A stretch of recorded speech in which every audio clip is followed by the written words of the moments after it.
Enough time to bid strategically, but not too much to become discouraging. Check. Enter bid now. No, wait. 3 days later, 3 minutes before the close of the auction, there had been 15 lowball bids. 2 minutes later, there was at least one more. A minute after that, bing!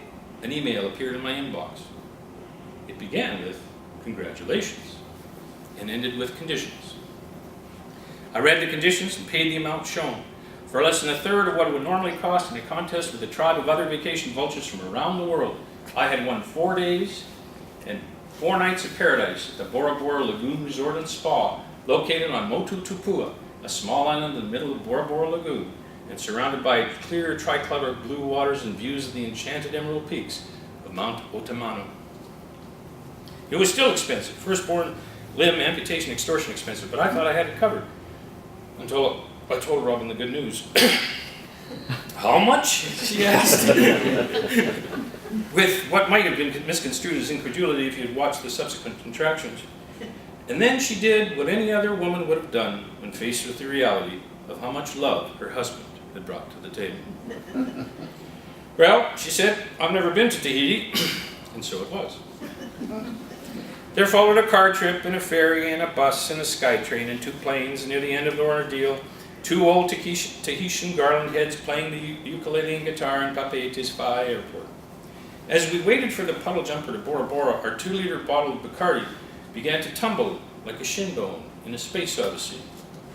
Its touchdown turned every set of ears in the terminal and their eyes to form a common pool of empathy with the one on the floor.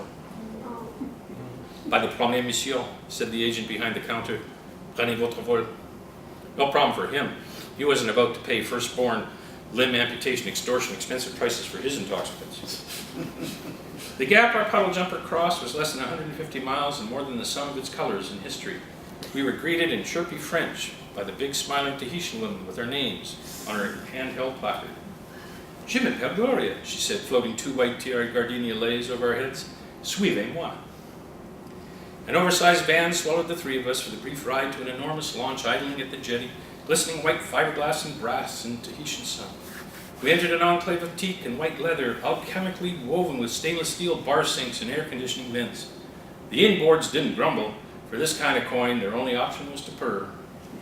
We passed a motu with 2 isosceles palms, and then there was a canvas of the French tricolor against the enchanted emerald peaks of Mount Otamano, behind the overwater bungalows and pandanus thatched roofs of the main resort.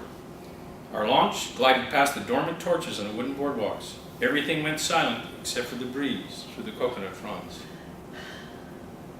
Yeah. "Bienvenue au Paradis," said Gloria. And so it seemed to be. Robin and I were first shown to the spa where in euros or CFA we could enjoy an unsurpassable period of Parisian, Polynesian, paradisial pampering whenever the impulse impelled us. The adjacent shop didn't appear to be offering any sales on its selection of black pearl jewelry and French luxury goods. As the invité spéciaux who had finagled an astounding discount package for one of the already cheaper garden rooms, our introduction to the resort amenities was shorter than it might have been otherwise. "Bon vacances," said Gloria, and left us at our bungalow. It was an authentic Tahitian whare by night, with an authentic Tahitian pandanus roof above, authentic Tahitian geckos in the walls inside, and authentic Tahitian mud crabs under the greenery outside. You didn't have to eat them. But the authenticity of the amenities collided with the colonial. There was a great king-size white bed strewn with